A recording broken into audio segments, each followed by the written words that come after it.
Okay, chapter 35. The hunting bow was awkward in Evelyn's grip. She fumbled as she tried to set one of the arrows on the string, almost dropping it in the snow at her feet as she tried to keep her eyes on the small animal moving slowly across the clearing before her. Unthinkingly, she hissed her annoyance, and instantly the rabbit sat up on its hind legs, its ears twitching this way and that to see if they could catch another hint of the foreign sound it had just picked up, and the nose twitching this way and that as it sampled the air for any trace of a foreign scent. Evelyn froze, waiting till the animal had reassured itself that there was no immediate danger, then went back to scrabble with a forepaw in the snow, scraping it away to expose the wet, stunted grass underneath.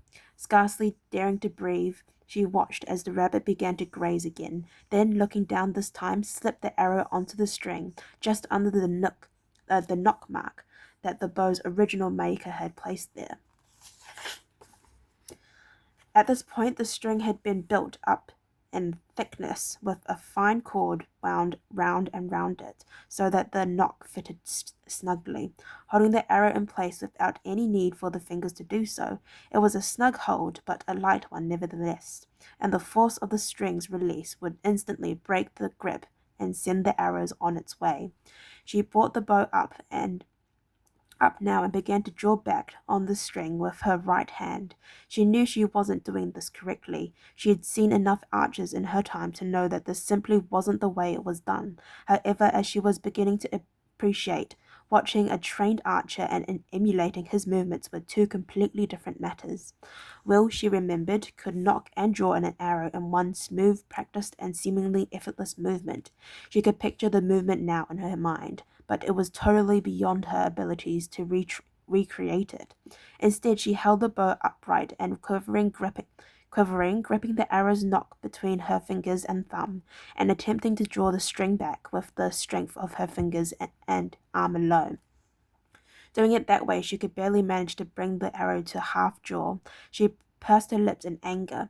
That would have to do. She closed one eye and squinted down the arrow, trying to aim at the small creature, which was feeding contentedly and oblivious to the mortal danger lurking in the trees fringing the clearing.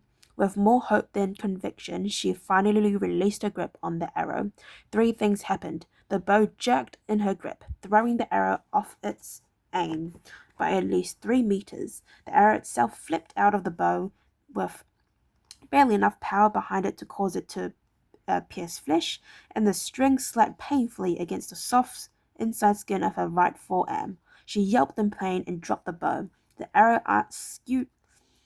skated off the bole of the tree and disappeared into the forest on the far side of the clearing. The rabbit came upright again and peered at her, a look of total puzzlement seeming to come over it as it cocked its head to see her more clearly. Then, dropping to all fours, it ambled slowly out of the clearing and into the trees. So much, she thought bitterly, for the moral peril hanging over its head. She picked up the bow, rubbing the painful spot on her forearm where the string had slapped her, and went to look for the arrow. After 10 minutes searching, she decided it would have to remain lost. Glumly, she headed back to the small cabin. I guess I'm going to have to practice more, she muttered. This had been her second attempt at hunting. Her first had been equally fruitless and every bit as disappointing. For what must have been the 15th time, she sighed over the thought that if Will were healthy, he would have no difficulty at all in using the bow to provide food for their table. She had shown him the bow, of course, hoping that the sight of the weapon might awaken some spark of memory within him, but he had done nothing other than stare at it with that disinterested, disingenuous expression that had become all too familiar to her. There had been a fresh snowfall overnight, and the snow was knee-deep as she trudged back to the cabin. It had been the first snow in over a week, and that had also set her to thinking. Winter must be more than halfway over, and, eventually, when the spring came, the Canadians from Hushholm would again begin to move throughout these mountains. Perhaps some might even arrive to use the cabin she and Will wintering in. He would have to be recovered by then so they could begin the long trek south, and she had no idea how long his recovery might take. He seemed to be improving with each day, but she couldn't be sure, nor could she really be sure how long they had until the spring thaw began to melt the snow. They were in a race, she knew, but it was a race where she had no sight of the finish line.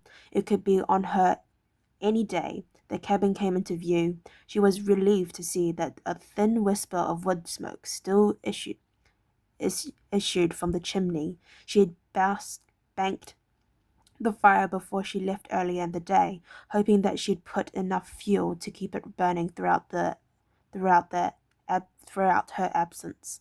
Nothing was more disheartening, she had already discovered, than arriving home cold and wet to a dead fire.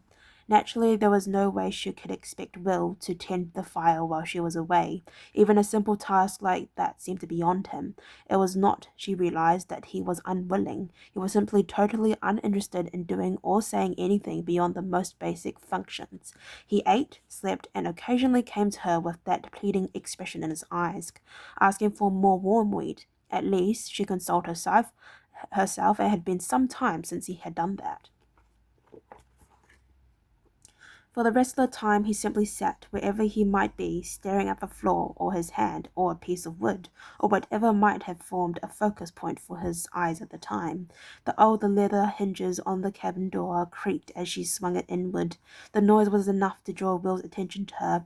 He was sitting cross-legged on the floor in the middle of the cabin, much as he had been when she left some hours earlier. "Hello, Will, I'm back," she said, forcing a smile onto her face. She always tried, living in the hope that one day he would answer her. This was not to be the day. The boy showed no sign of reply or interest. Sighing to herself, she leaned the small bow against the wall, just inside the door. Vaguely she realized that she should unstring the bow, but she was too dispirited to do so right at the moment. She crossed to the pantry and took out a small piece of their dwindling supply of dried beef. There was rice there too, and she began preparing the beef-flavored rice that had become their staple meal over the last few weeks, setting water to boil so that she could steep the meat in it and prepare a thin stock with at least a little flavor to it. She had measured out a cup of the rice and was setting it into another pan when she heard a slight noise behind her. Turning, she realized that Will had moved from the position he had occupied for most of the afternoon. He was now sitting near the doorway. She wondered what had caused him to move, then decided that it was probably a random inclination on his part. Then she saw what it was, and she gave a jerk of surprise. Spilling some of the precious rice into the table, the little bow was still leaning against the wall by the door, but now it had been unstrung. Oh my gosh, that's so exciting. Okay, well, I'd like to thank you for listening to me read up to chapter 35. If you'd like to listen to me read the chapter 36, then please stay posted, and hopefully I'll see you next time. Bye-bye.